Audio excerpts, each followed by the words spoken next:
everyone, this is Tanya from Wow Finds. Today we're talking with one of our new partners, Aoife and Aoife Naturals, and Lismore is here with me today. So Lindsay, maybe just take a couple seconds and introduce yourself and maybe a little bit about Aoife and we'll dive in. Sure. So I started Aoife in 2021. The reason why I did was I'm a hairstylist by trade, and I found it increasingly difficult to find any products, but especially like salon quality products that you could actually read the label on, or, we're selling products behind the chair. You want to make sure that they work, that they have good ingredients. And while it is still my belief that salon quality products are above the stuff you would buy in the grocery store simply because of the ingredients, and they're not what's the word? They're not mixed down so much.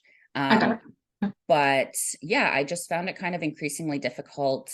And I really just started noticing like, oh, I'm a hairstylist. I've been a hairstylist for over a decade. If I don't recognize half of these ingredients, what chance do just, people who don't have that experience to read the products or the labels? Yeah. And then I did a little bit of research, and the more I was researching things, the more I found things that maybe I don't agree with in terms of like labeling laws and what actually has to be put on the label, what you can kind of get away with, what percentages of certain ingredients you're allowed. And yeah, I just kind of started from there. And then, I dabbled around. I made one shampoo, and then you have to make a conditioner. And then I was like, oh, but I need this other thing. And 3 years later, and I have like 70 products. So I was going to say, when I looked at the list, I was like, oh my gosh, there's so many different products. And I just, I'll come across something, or I'll think of something and be like, oh yeah, I should actually like try and make that. And then that's so interesting. I think it's interesting when you're like, recognizing what ingredients are. One thing is to pronounce them, as we all talk about them, like normal food stuff. But the other thing, and something I learned on your website, is to know and understand what they're in there for and the importance of them in the product. And are they a filler? Are they like a cheaper filler? Are they a cheaper version of something that would actually be better and healthier for your hair? Which I think was really interesting. Diving into your website a bit more is the whole description of why, like what each of those ingredients is there and why it's there, which I think is a tremendous amount of knowledge coming through there, which I think is really interesting. Yeah, I was an educator for a number of years within the hair industry, and I gave that up when I bought my salon because I traveled with Redken actually and taught, and then while I was still working behind the chair. So when I bought my salon, you kind of have to prioritize what you're going to do. But then when you are an owner and you are hiring other people in, you obviously you have to educate as well. You have to continually train. And if you're going to train your staff, then you yourself have to continually train also.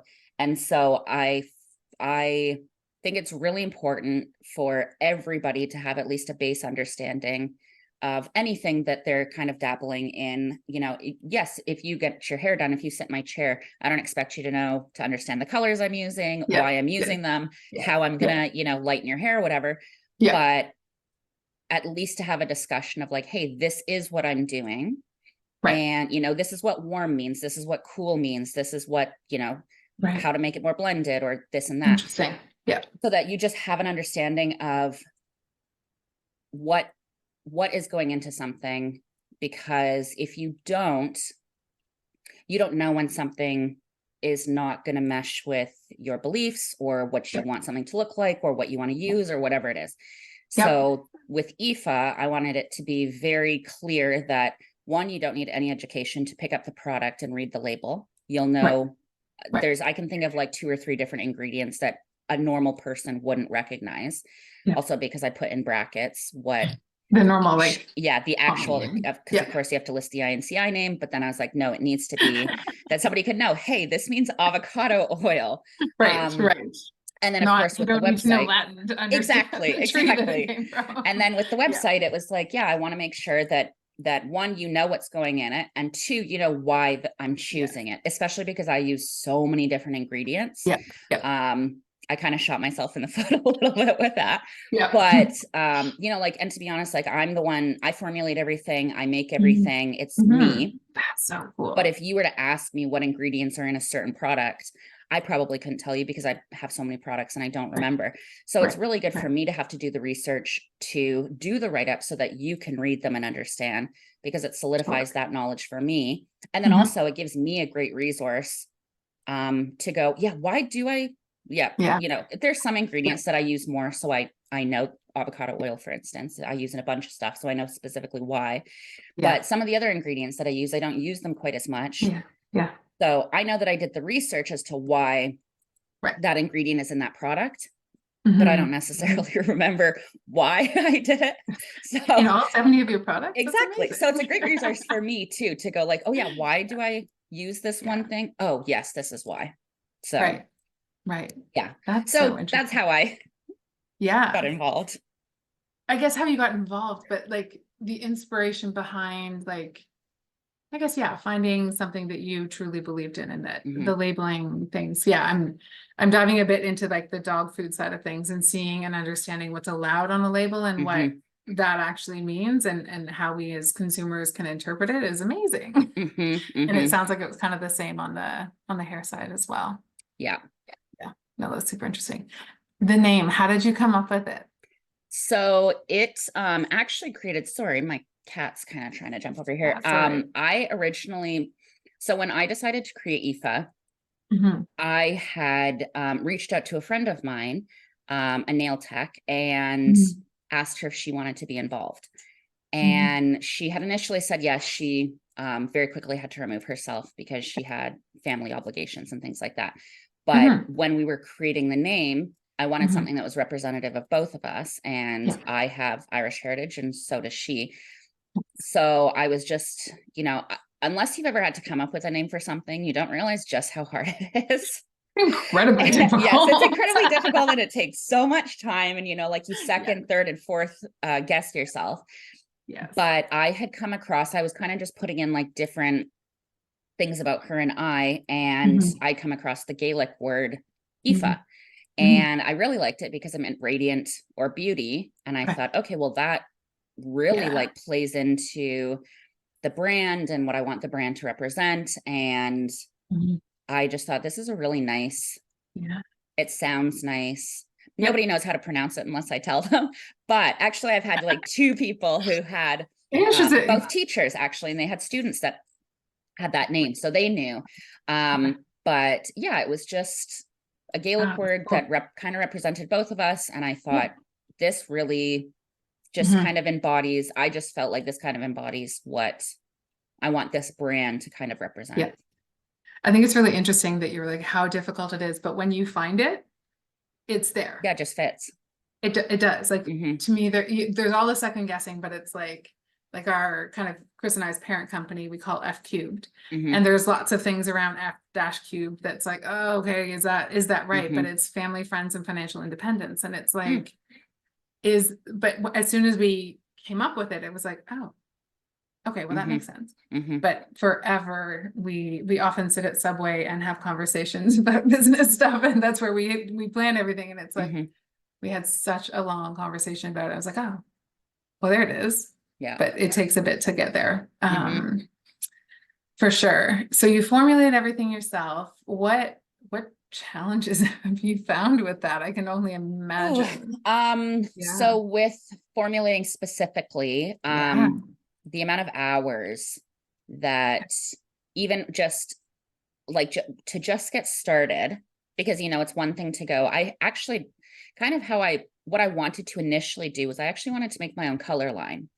Okay. And I knew right off the bat, I can't do that myself. I'm not a chemist. So I need to reach out to somewhere that would have a chemist on staff that I could collaborate with.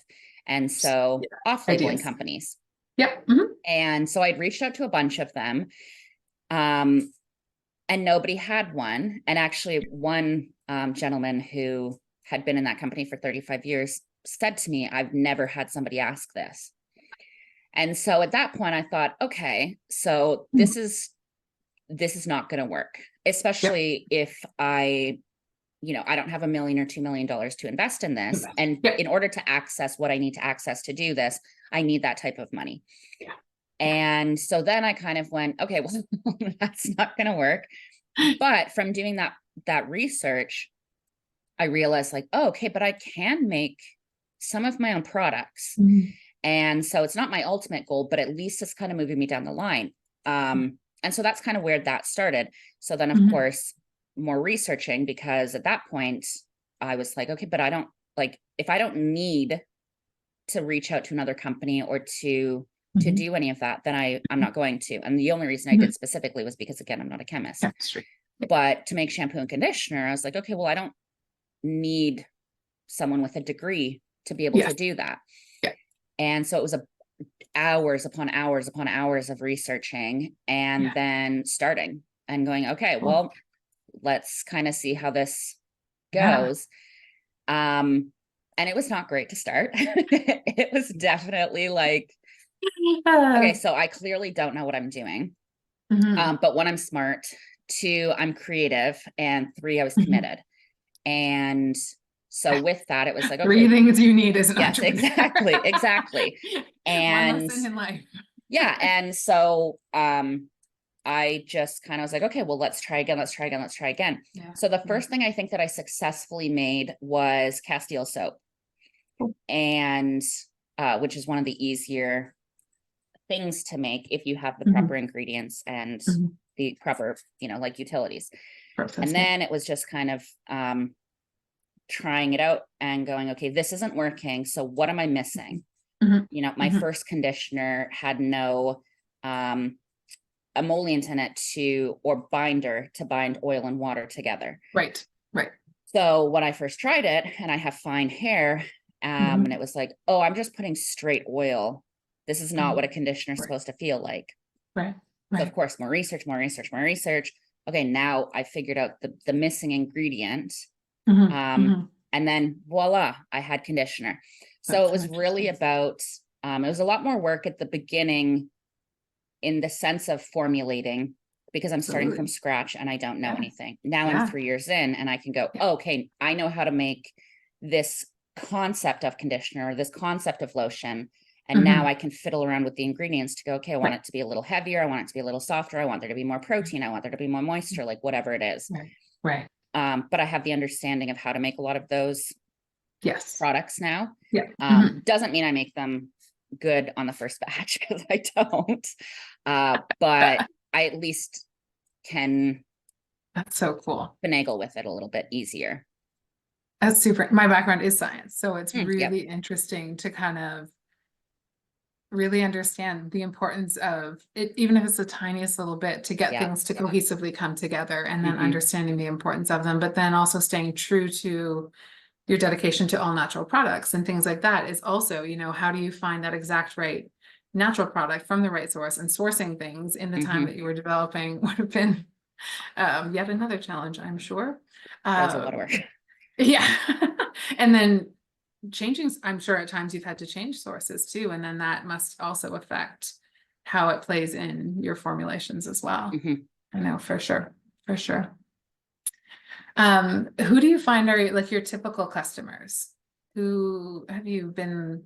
Well, it depends on the product, because I make so many different products. So for instance, like the hair, I have it in a number of hair salons. I sell it out of my hair salon. And I find, for a number of reasons, one, the price point. Now, to be fair, you can go to the grocery store now and find very expensive shampoos and conditioners for a lot of their stuff. So price point's kind of a little more, flexible, because I do want to make my products affordable, because you shouldn't have to be rich to use good products.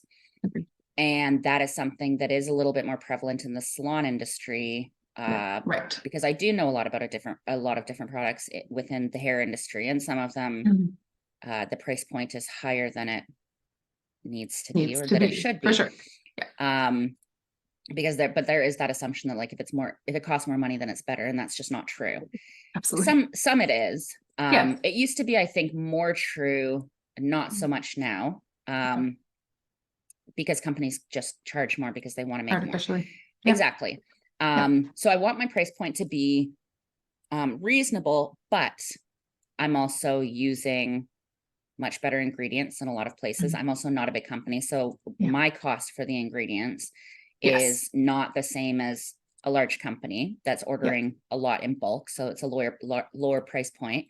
Same as packaging, same as labeling, same as everything that goes into it. So my price point is higher. And of course, it's a business. So I also want to price my time into it. Absolutely. And so because of that, I find that the hair products do better in a hair salon setting because price points, because ingredients, because they're also getting education, ideally. And there is because I'm a hairstylist, there is a level of, what's the word? You know, like trust, like they trust. I guess so. Okay. You know, like if you're going to buy a product, would you rather buy it from somebody who does hair versus somebody who doesn't? Totally. You know, you're going to be more reliant. It's going to be more respectful. Yes, exactly. Yeah. So there's a word and I just can't remember what it is right now. So I find that the hair products do better in hair salons because of that. I also find the hair products do better when I start talking about them. So if somebody asks me questions, then you know, once I start explaining things. The what other products do I have? So the cleaning and pet products and things like that, they do really well, one, at markets, and two, in like mercantile type stores. And so those products are just sort of more for like anybody who wants to use more natural products, more natural ingredients. They work really well for people who are considered about artificial, concerned about artificial fragrances. Because none of my products have artificial fragrances. Everything is either just whatever the natural oil smells like, or butter, or essential oils, or floral waters. So everything is like a natural scent to it. And which are amazing, by the way. Well, I'm in the shower and I'm like, oh, this is and I have a hard time with a lot of artificial fragrances. I didn't used to. Actually, since I've started making this, I find I'm much more sensitive to them. And I'm convinced that people, because of, this is anecdotal, but because of my clients sitting in my chair for hair, I'm convinced that people are becoming more sensitive to artificial fragrances and becoming a lot more irritated to them. And so anybody who's kind of like interested in not having that, same as the pet products. If you look at ingredient labels on pet products, you'll also see there's a bunch of stuff in there that you might not necessarily want to put on your animals. I have two cats and a dog. So that's how actually with the pet products, my cat, who's 14, and the one sitting on my lap right now, and he has well, he's got a lot of allergies now, so he gets dry paws. And so I kind of thought like, okay, well, screw it, like I'll just make him something here. And I did. Exactly. And that's kind of how the pet stuff got started, because I also have a dog who is a rescue, and he's a little bit more sensitive as well. So to give him baths, I kind of started with that. And then my cat, the one with the dry paws, he also gets occasional baths because his skin gets very irritated. So he has to get occasional baths to help his skin. He actually does really great. He's the only one out of the three of them. He's the only one that I've had since he was a kitten. And when he was a kitten, I used to put him in the bath water when it was draining to desensitize him to water. He doesn't love it, but like I can do it. And so, so I was kind of concerned, like with them being more sensitive and then them having allergies, it became like, okay, well, again, I can just make it then, figure out how to make it. And so a lot of the products I find to get back to your original question, I find that although different groupings of products do better in different settings, Mhm. the overall consistent through line with everybody who buys them are people who are concerned about the environment, people who are concerned about what they're putting on their bodies, Yep. and people who are concerned that they're getting the most bang for their buck, sort of thing. Yep. You know, like, Yep, totally. and if you're going to pay money for something, you should probably get what it's supposed to be. Yeah. You know, because a And lot know of what that companies is. sell an idea, and then when you look at the products, you go, yeah, this doesn't really match. Yeah. And it shouldn't be on the consumer, in my opinion. It shouldn't be on the consumer to have to double check what a company is telling you. Right. You Yeah. know, To which fact is, check. yeah, exactly. Which is to go back to the website. Why all of that? There's no key ingredients. No. It's just ingredients. I'm not cherry picking the ingredients that that's going to look good to you when you go to my website. I'm listing everything so that you can then go and research anything you want. But then also I've done the work so that you don't have to. But yeah, I it's my opinion that people are becoming much more frustrated, rightfully so, with companies who are basically lying to them. Yep. Or withholding key information that yes, should be exactly. there. Exactly. Whichever side of that line you want to call it, the information isn't being readily made available. Yes. Yeah. And if you want somebody to buy your stuff, you should make it available for them. Yeah, totally. And full disclosure of what and why things are in it. I think to me, that was the part that I was like, oh, that's really cool. The other thing that I thought was really interesting when reading more about kind of your history is kind of the Red Seal designation. Is that the right word for it? And thank you. Yes, I was like, I don't know the right word. I know it from, we were talking from like the guys who built our house have Red Seal and carpentry and stuff like that. For those who don't know very much about it, can you help me understand kind of what that licensing means and what you have to go through to get it? Because it's not just going to esthetician school. There's so much more. Yeah, so it varies trade to trade. Hair is considered a trade, and it also varies province to province. So being in BC, the hair industry was deregulated in 2003. Okay. So prior to that, you were required to have a license. Post 2003, up until today, you are not required to have a license. So in Ontario, you are where you are. But if you were to come here, you could start doing hair tomorrow. And that wouldn't last very long, to be clear. My husband and my son will tell you it wasn't good during COVID. Well, and that's the thing. But so I have my own view about that. But so in order to get your Red Seal, you need to have a certain number of hours. Now, again, with that being said, you don't even need to go to hair school here, which again is problematic. But so I went to hair school and I did 1,800 hours, and most of that was practical. After you got out of the first semester, so the first 2 months, you were on the floor 4 days a week and then in class 1 day a week. I was actually really lucky because I started in July.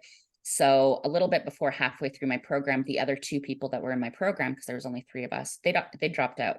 So I got over half of my program. I was the only student in my class. That's amazing. Yeah, so I got a lot of additional education. And because of that, I had really amazing teachers who were platform artists for large companies, teachers who had been educators for a very long time. Yeah, people who were very accomplished in the profession. So because I had so much one-to-one time with them, it really instilled in me the importance of being licensed and why it was important, and the credibility that comes along with it. And also, again, if we go back to sort of the education aspect, if you sit in my chair as a hairstylist, it is the assumption you are giving me the benefit of the doubt that I know what I'm doing. Yes. And if every single person knew that that assumption is maybe not totally accurate, then things might change. But I, again, felt it important to go. It is actually my job to ensure that I do know what I'm doing. And you should be able to assume and put your trust in me that I do know what I'm doing. It's not your fault as the client or the customer Yeah. If the person that you're buying something from or that you're getting a service from isn't doing their job properly, that's not your fault. And so licensing to me goes to that specific issue. So in order to get your red seal, you have to go through, and again, there's a couple different places here that you can get your red seal. I chose to go through ITA here, which is the governing body for all trades. Got it. And even though hair is not required to be licensed, I chose to go with the governing body that licenses the trades that are required to be licensed. Right. And so in order to do that, you have to do a certain number of hours before you can take your written test or your journeyman test. Now, things have slightly changed. I got my red seal in, I believe, 2015. So things are slightly different now. I think I haven't looked into it. But it's still based on hours. So, and then you have to do an apprenticeship of sorts. So essentially somebody signs off on your hours. Right. Now, if you've not done that amount of education, the apprenticeship might look a little bit differently. You're going to need more hand holding. Right. But if you're somebody who has had a lot of education, then that's great. I also started working for Redken as an educator early in my career also. So I was just, I got so much education. Exactly. Yeah. And it's my philosophy that you should always be the stupidest person in any room that you're in. And I made that my goal, that when I was anywhere that had to do with hair, I was the stupidest person in that room. Nice. And if I become the smartest, then I need to go to a different room. Absolutely. And so you do a certain number of hours, you get your journeyman or your written exam, and then you do another certain amount of hours before you do your practical exam. The practical exam for me, because I was actually part of the pilot program to have red seal here again. So prior to my test, there hadn't been a test for a very long time. And the benefit was that I didn't have to pay for it because I was part of the, the testing it out. So that was great. But yeah, it was a full day. So I think if you take out lunch, probably 7-ish hours for a practical exam. You had to do a number of things. You had to do highlights, and this is all on mannequins. You had to do highlights, you had to do perm, you had to do a men's cut, you had to do a women's short haircut, a women's long haircut, or a short cut and a long cut. And that's what they were called. I mean, I guess I do gender neutral pricing and yes, that sort of stuff. But isn't that kind? Yeah, because it should just be long hair, short hair, medium hair. It doesn't matter the person's gender, but that's what it is called: men's cut, women's short, women's long. You had to do a style. You had to do a full color application. I think there's 1 or 2 extra things in there, and then you get graded on each thing, and you also have a limited amount of time to do each thing in. So, and then I can't remember. I think it was like you had to get 70 or 80%. Amazing. To pass. I think I was in the 90s. And I also had the benefit of, I hadn't been doing hair 10 or 20 years when I went and took my exam. I'd only been doing hair a couple of years because I did everything as soon as I could. Quickly. So it was all very, by the time I took my exam, I think I'd been out of school for 3 years, which is really not that long. No. So I hadn't picked up quite as many bad habits as maybe stylists who've been doing hair for a lot longer have. As we do. And then if you pass that, you then get your red seal. Cool. And so the red seal essentially gives you the credibility that not only do I know what I'm doing, but I've had people who have a lot more experience check that I know what I'm doing and grade me on it. And if they didn't feel confident that I was able to do everything, I wouldn't have the red seal. So that's, and again, it's still optional here. I don't agree with it being optional, just like with any other trade, you're supposed to have it. And then, so I did that. I also have my color certification. So that was also another additional practical and written exam that I chose to go take. Because again, I do behind the chair, I do mostly color. And it's just, one, it makes me feel good that I was able to achieve those things, but also it does lend credibility and authenticity and trust for the client sitting in my chair that I know what I'm doing, and I've had to prove that I know what I'm doing. Yeah. And therefore, I might still screw up your hair, but the chances are much lower than anything else. So again, you probably have an idea how to fix it. Yeah. As opposed to, yeah, I don't know what I did wrong. Your hair all fell out. I don't know what happened. Yeah. Yeah, no, for sure. No, that's super funny. And really cool. I appreciate kind of diving into the red seal because I had like a basic understanding, but I think a lot of people don't. I didn't realize that stylists were licensed in Ontario and not in BC. So I think there's a lot of differences. And to your point, in not being the consumer's responsibility to verify those things, but yet that onus kind of does have to stay with us in terms of, you're responsible for what you put on your body, what you put in your body, and what you do to your body. So there's a little bit of knowledge there, but I guess, yes, presuming that someone who owns a salon. Presuming that somebody knows how to do the job that they're doing. I mean, you don't, and of course, I'm not comparing hairstylists to doctors or anything. No. And doctors do display their credentials, but you would never go to a doctor and go, hey, can I see your credentials? Well, not that you would never, I'm sure people do, but the assumption is that if you are going to somebody who is selling themselves as a doctor, and I'm talking specifically medical practitioner. Sure. Yep.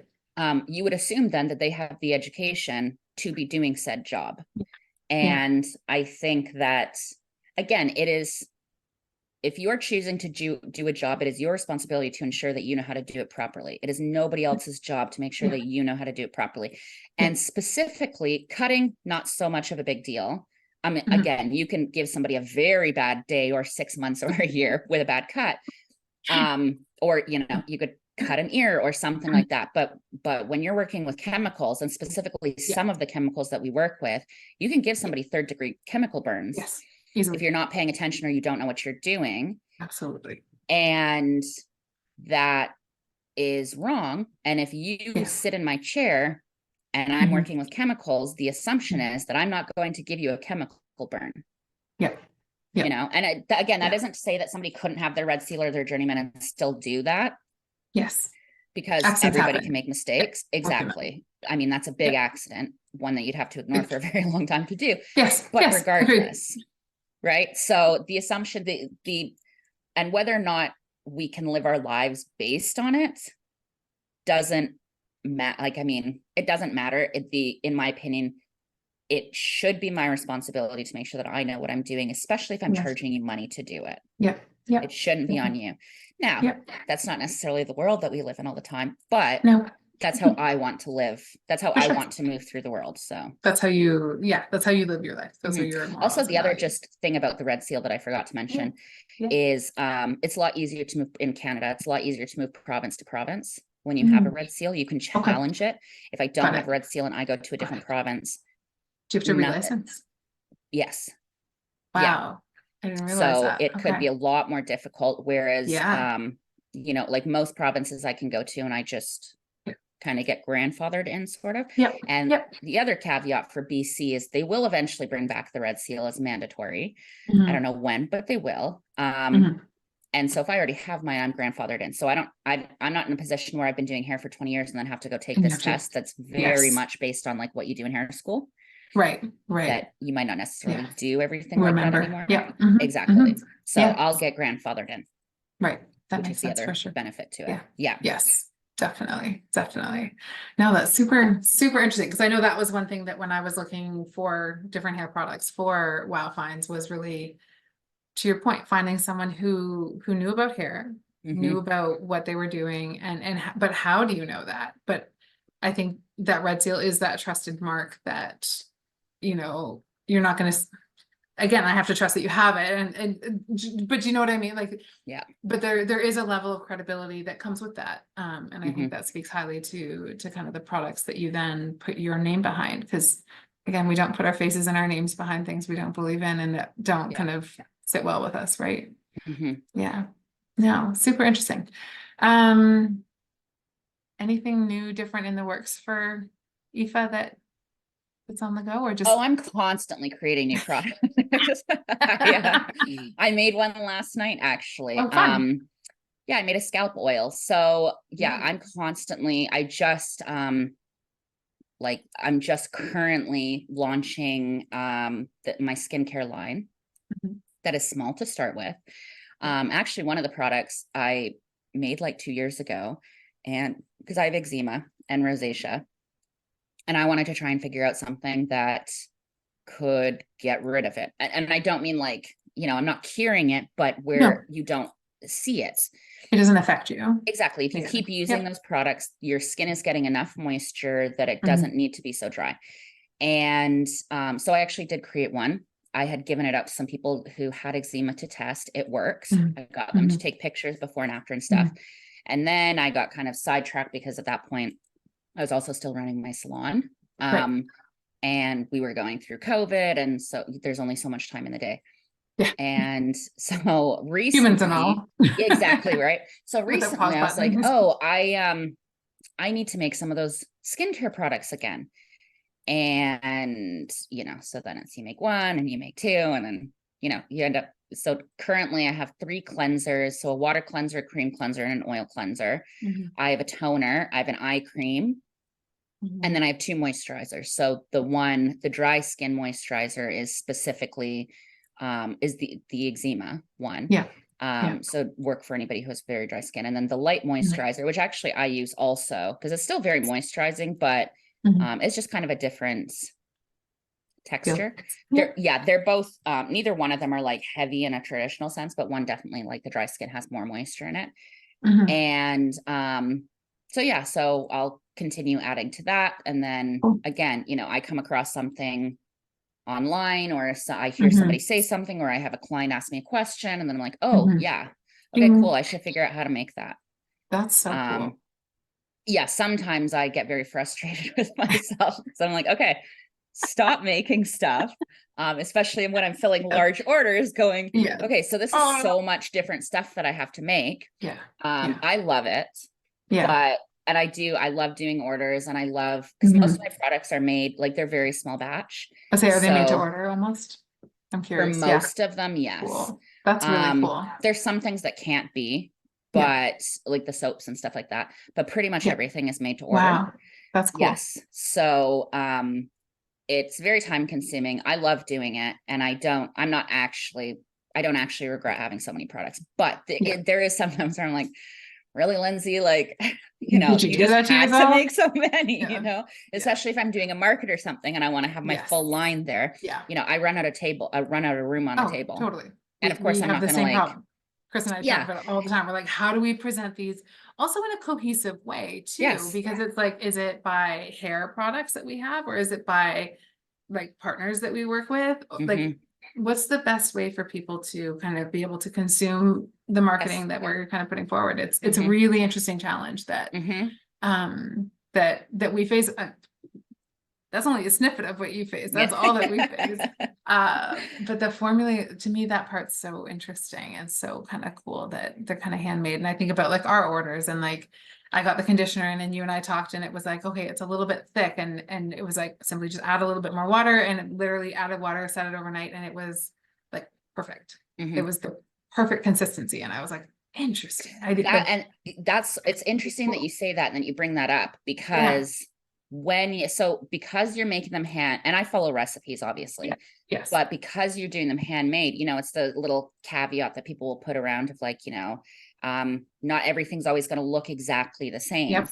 Yeah. And because I'm actually making them, and it's not, it's not, Mass produced. exactly, it's not mass Yeah. produced. So Yeah. sometimes, yeah, it's like, oh, Yeah. sorry, like I missed 2 grams of water in that, or hey, this is supposed to Yeah. be 100 grams you're getting, but you're actually getting like Yeah. 120 because I had a Yeah. little extra. So it does What work are you gonna out do in with the it? favor of, Yeah. exactly, where it's like a Yeah. lot of times it'll say, it's 100, or it's 150, or it's 250, and it's like, yeah, it's actually like a little bit more than that. But Yes. Yeah. that does happen sometimes where it's like, Totally. oh, Yeah. sorry, like, But I sorry. think there's also, I mean, I've had it before with one of our sunscreen manufacturers.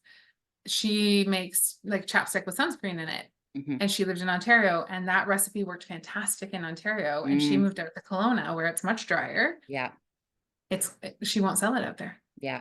Because the moisture in the air is very different, right? So again, I think there's that to play with too, which I think is super interesting. And I think it's like your response was awesome. You're like, just add a little bit of water, let me know, like, but you know where the issue came from to be able to fix it, as opposed to, I don't know.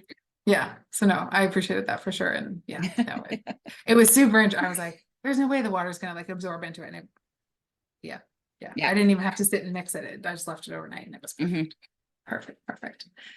Excellent. Alrighty. Well, I thank you for your time. And like I said, we've got a lot of the Aoife products online, and feel free to check them out. And if you've got questions that I can't answer, I know who to go to.